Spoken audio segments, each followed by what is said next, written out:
महाकुंभ में 62 करोड़ लोग आ चुके हैं। 14 करोड़ तो रेलवे कह रहा है कि हमारी ट्रेन से आए हैं। हर रोज लोग आते ही जा रहे हैं। महाशिवरात्रि तक यह आंकड़ा 65 करोड़ हो सकता है।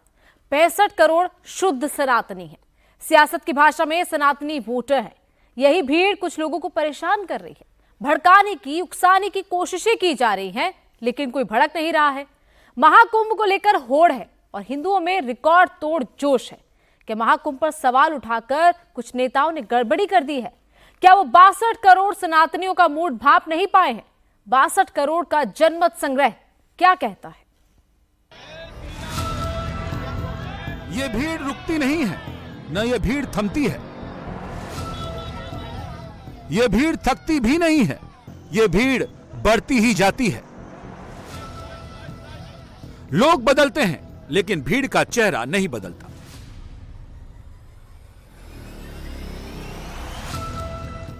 इस भीड़ को किसी ने बुलाया नहीं है। यह भीड़ अपने पैसे, अपने संसाधन से आई है।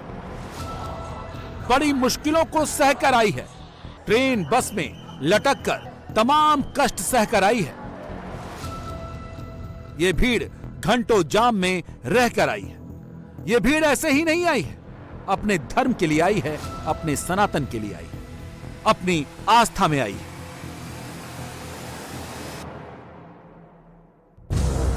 लेकिन इसी भीड़ से कुछ लोगों के भीतर बेचैनी नजर आई है। सियासत नजर आती है, वोट घट जाने की फिक्र नजर आती है। अखिलेश यादव खुद स्नान करने चले जाते हैं, लेकिन इस भीड़ को भड़काने में सारी ताकत लगा देते हैं। कभी इनको 144 साल के महाकुंभ की गणना में ही दोष नजर आता है, कभी जिस पानी में खुद डुबकी लगा कर आए वही दूषित हो जाता है। 50 करोड़ तो नहीं आए हैं, 60 करोड़ लोग आए हैं। आप भी झूठ मत बोला करो। आप उनकी गिनती कम मत करिए। आप गिनती कम कर करके आप उनको भी परेशानी में डाल रहे हो। जो आंकड़ा आएगा वो 60 करोड़ का आंकड़ा आएगा।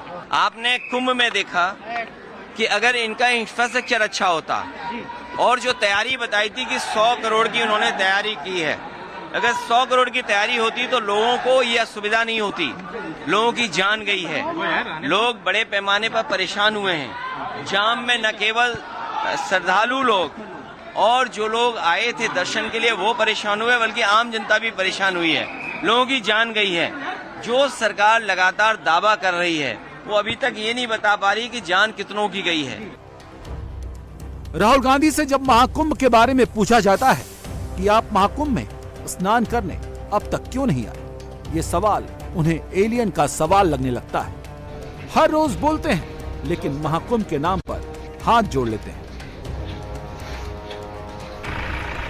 राहुल जी महाकुंभ जाएंगे? नमस्कार। राहुल जी महाकुंभ? राहुल जी महाकुंभ जाएंगे? नमस्कार। राहुल जी महाकुंभ? इन्हीं की पार्टी के अध्यक्ष मल्लिकार्जुन खड़गे महाकुंभ के हादसे के आंकड़े 30 को 1000 कर देते हैं। पूरी पार्टी इसी बात से परेशान है कि महाकुंभ में ये भीड़ बढ़ती क्यों जा रही, ये आंकड़ा बढ़ता ही क्यों जा रहा है। मैं महाकुंभ में दिवंगत लोगों को श्रद्धांजलि देता हूं, जिन्होंने आज हजारों की संख्या में वहां पर अपनी जान दी है कुंभ में। हद तो तब हो जाती है जब ममता बनर्जी जैसी बड़ी लीडर को महाकुंभ का ये रेला मौत का कुंभ नजर आने लगता है। মহাকুম্ভ আমি নাইবা বললাম, ওটা এখন মৃত্যু কুম্ভ হয়ে গেছে। মৃত্যু কূপের মতো। আমি মহাকুম্ভকে সম্মান করি, আমি শ্রদ্ধা জানাই, পবিত্র গঙ্গা মাকে আমি সম্মান করি, কিন্তু প্ল্যানিং না করে এত হাইপ তুলে এত লোকের মৃত্যু।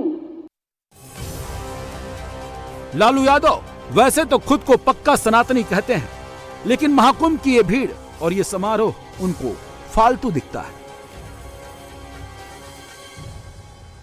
क्या क्या क्या मांग करेंगे कुंभ में सर? जिस तरह से भीड़ बढ़ रही है, अरे सब कुंभ का क्या कोई मतलब है?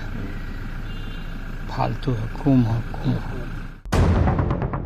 ये नेता जानते नहीं है कि ये कितनी बड़ी गलती कर रहे हैं। इन लोगों ने क्या क्या मिस कर दिया है, कैसा मिसकैलकुलेशन कर दिया है, कितनी भारी गड़बड़ी कर दी है। महाकुंभ में अब तक 62 करोड़ लोग डुबकी लगा चुके हैं। महाकुंभ के समापन में 72 घंटे अभी बाकी हैं। इस अनुमान से यह आंकड़ा अगले 3 दिनों में 65 करोड़ तक या फिर इससे ज्यादा पहुंच सकता है। भारत में 110 करोड़ सनातनी हैं, यानी महाकुंभ में 55% हिंदू आ चुके हैं। दुनिया भर में 120 करोड़ सनातनी हैं। करीब 50% से अधिक हिंदू पवित्र स्नान कर चुके हैं। प्रयागराज महाकुंभ में अब तक 62 करोड़ श्रद्धालु आ चुके हैं।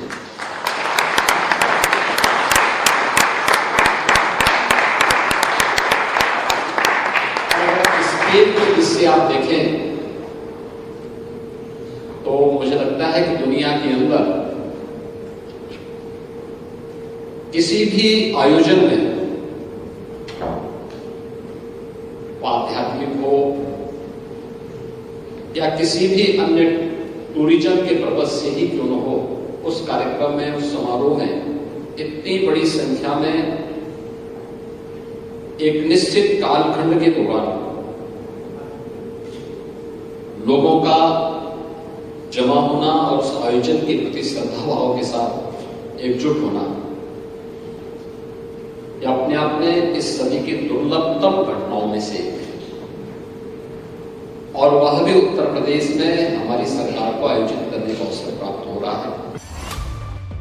55% ये जो हिंदू आए हैं, इसमें अखिलेश, राहुल, ममता सबको वोट देने वाले भी हैं। तो अब सवाल है कि क्या ये लोग 62 करोड़ सनातन वोटर्स का मूड नहीं पढ़ पाए हैं?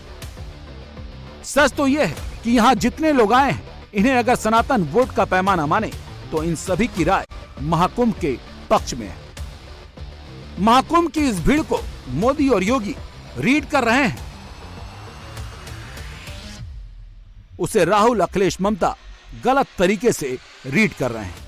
इनको नुकसान कैसे हो सकता है और योगी मोदी को फायदा कैसे हो सकता है, इसका पूरा दर्शन योगी ने दंड कारण्य प्रसंग को सुनाकर बहुत अच्छे से अखिलेश को समझा दिया है।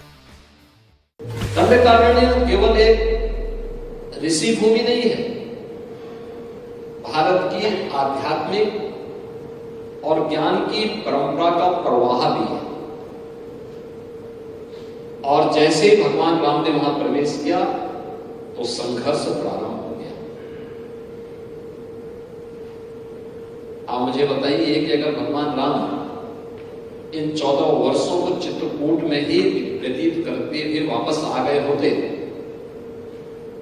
तो अयोध्या के राजकुमार बन जाते, राजा बन जाते, इसमें कोई संदेह नहीं।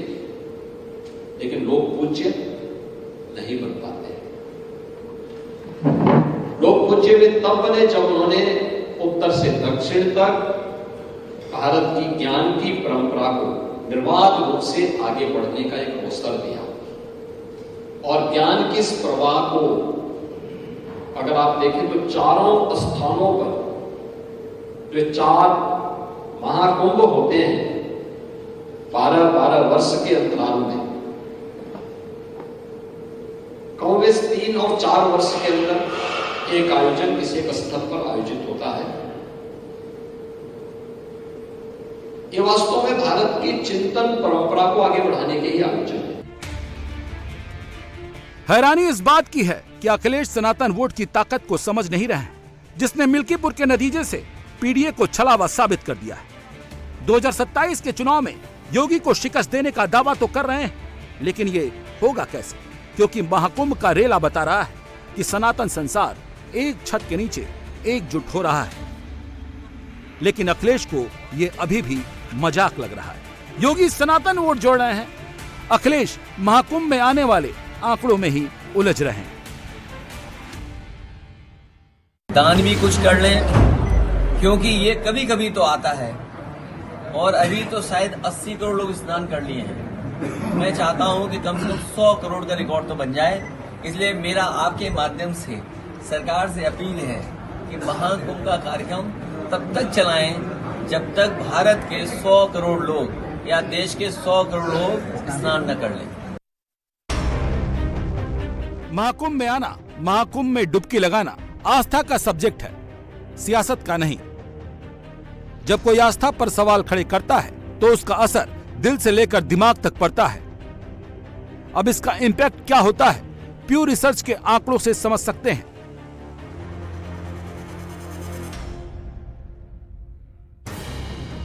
प्यू रिसर्च के मुताबिक ऐसे लोग जो खुद को हिंदू मानते हैं, हिंदी बोलते हैं, जिनके लिए हिंदुत्व और राष्ट्रवाद का मतलब एक है, ये सभी बीजेपी को वोट देते हैं। 2019 लोकसभा चुनाव में हिंदी, हिंदुत्व और राष्ट्रवाद को मानने वाले 60% वोटर्स ने बीजेपी को वोट दिया था। नॉर्थ इंडिया के 69% हिंदू राष्ट्रवाद और हिंदुत्व को जोड़कर देखते हैं। सेंट्रल इंडिया के 83% हिंदू राष्ट्रवाद और हिंदुत्व को जोड़कर देखते हैं। साउथ इंडिया के 42% हिंदू राष्ट्रवाद और हिंदुत्व को जोड़कर देखते हैं। अब अगर हिंदू वोट का पैटर्न यही है तो महाकुंभ की भीड़ का मूड क्या है, उसको समझ सकते हैं कि कौन 62 करोड़ की भीड़ को सही से कैलकुलेट कर रहा है और कौन मिस कैलकुलेट। बहनों और भाइयों, अगर हम भारत की बात करते हैं तो पूरे देश के अंदर या पूरी दुनिया के अंदर 120 करोड़ सनातन धर्मावलंबी है। 120 सनातन धर्मावलंबी का मतलब आधा सनातन धर्मावलंबी तो यहां पे आस्था की पवित्र डुबकी लगा चुका है, उससे ज्यादा लोगों ने डुबकी लगा दिया है। और आधे से अधिक लोगों ने डुबकी लगाया, यानी एक परिवार में अगर 4 से 5 सदस्य माने तो एक परिवार के कम से कम 2 से 3 सदस्यों ने आस्था की पवित्र डुबकी में भागीदार बन लिया, यानी हर परिवार इस आयोजन में भागीदार बन रहा है। बीजेपी की तो लाइन एकदम साफ है, वो मानती है कि जितनी महाकुंभ में भीड़ आएगी उतना उसका वोट बनाएगी। लेकिन क्या अखिलेश, राहुल, ममता, लालू यहाँ पर गलती कर बैठे हैं? आने वाले दिनों में बिहार में चुनाव है, बंगाल में भी चुनाव होंगे, 2027 में यूपी में चुनाव है। जो लोग महाकुंभ पर सवाल कर रहे हैं, जब वो वोट मांगने जाएंगे तो बीजेपी वाले महाकुंभ को लेकर उनके बयानों को जरूर याद दिलाएंगे। जब ऐसा होगा तो इसका असर क्या होगा? CSDS का आंकड़ा कहता है कि 2019 लोकसभा चुनाव में सभी 52% हिंदुओं ने एनडीए को वोट दिया, जबकि 2014 के लोकसभा चुनाव में 43% हिंदुओं ने वोट दिया था, यानी 2019 में 9% ज्यादा हिंदुओं का साथ मिला। 2024 लोकसभा चुनाव में 50% से ज्यादा एनडीए को हिंदुओं ने वोट दिया था। यूपी की बात कर लें तो 2017 के विधानसभा चुनाव में 47% की अपेक्षा हिंदुओं ने 2022 में बीजेपी को 54% वोट किया था। 2024 लोकसभा चुनाव में 60% से ज्यादा हिंदुओं ने बीजेपी को वोट किया था। बिहार में 2024 लोकसभा चुनाव में 55% से ज्यादा हिंदुओं ने एनडीए को वोट किया। बंगाल में 2024 लोकसभा चुनाव में 40% से ज्यादा हिंदुओं ने बीजेपी को वोट किया। ममता बस गैर बीजेपी हिंदू और मुस्लिम वोट की बदौलत ही सरकार बना पाई। लोकसभा चुनाव में टीएमसी और बीजेपी के बीच महज 22 लाख वोट का ही फासला था। अब ऐसे में महाकुंभ की भीड़ अगर वोट में बदलती है तो ममता, राहुल, अखिलेश सबके फ्यूचर की पॉलिटिक्स का गणित बिगड़ता है। प्यू रिसर्च का आंकड़ा भी इसी बात की तस्दीक करता है।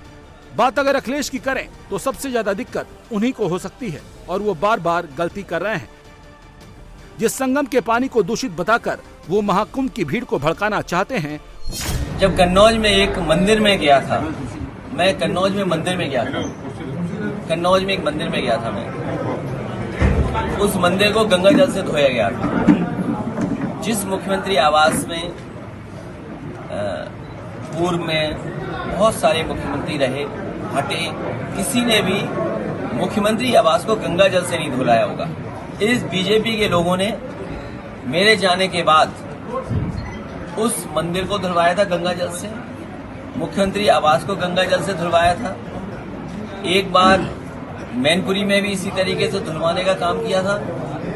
बीजेपी वाले बताएं, क्या मैं तो गंगा में नहा लिया और गंगा किससे धोगे तुम? और बार बार सीपीसीबी की रिपोर्ट का हवाला दे रहे हैं। अब उसी पानी पर एक्सपर्ट्स की नई राय आ गई है कि बीइंग ए साइंटिस्ट मुझे ये बात बहुत अच्छी तरह पता है कि जो फीकल कॉलीफॉर्म है वो बिलो 20 डिग्री सेल्सियस किसी भी हालत में प्रोलिफरेट नहीं हो सकता। मतलब उसकी आबादी नहीं बढ़ सकती। और आपने अगर स्नान किया हो तो आपने ये देखा होगा कि पानी का टेम्परेचर क्या है। जिस समय ये कुंभ शुरू हुआ ये 10 डिग्री सेल्सियस से भी जो है नीचे था पानी का वो, और अभी भी ये 20 डिग्री से नीचे पानी का टेम्परेचर है। इस टेम्परेचर में फेकल कोलिफॉर्म प्रोलिफरेट नहीं हो सकता। Water temperature is below 20 degree Celsius, you can identify yourself. This water is very pure. I can drink. Absolutely no problem. You see, I can. Absolutely no problem. मैंने अभी इस पानी को आपके सामने पिया है। How could I dare to drink this water? Because I have tested in my laboratory and I have identified what components it is containing. किस तरीके के कंपोनेंट? Absolutely, इसके अंदर कोई भी जो है सर्वाइव बैक्टीरिया है ही नहीं। बैक्टीरियोफेज ने उसको किल कर दिया है, इसलिए इसके अंदर इस तरह के कोई भी कंटामिनेंट्स नहीं है जो हेल्थ के लिए हैजार्डस हो। और इस टेम्परेचर में किसी भी हालत में फीकल कोलिफॉर्म अपने आप को मल्टीप्लाई कर ही नहीं सकता, बस वो जिंदा रहे, यही बहुत बड़ी बात है। और इसीलिए इस रिपोर्ट को लेकर जो पैनिक मचा था, उसके बाद सरकार के द्वारा भी ये कहा गया कि गंगा का ये पानी बिल्कुल स्वच्छ है, साफ है। त्रिवेणी संगम के घाट पर जो लोग स्नान कर रहे हैं उनको कोई भी इससे वाटर बॉर्न डिजीजेस नहीं होगी। अब ऐसे में रिपोर्ट का एनालिसिस करने के बाद ये आपको तय करना है और आपको देखना है साइंटिफिकली भी और विश्वास और आस्था के साथ भी।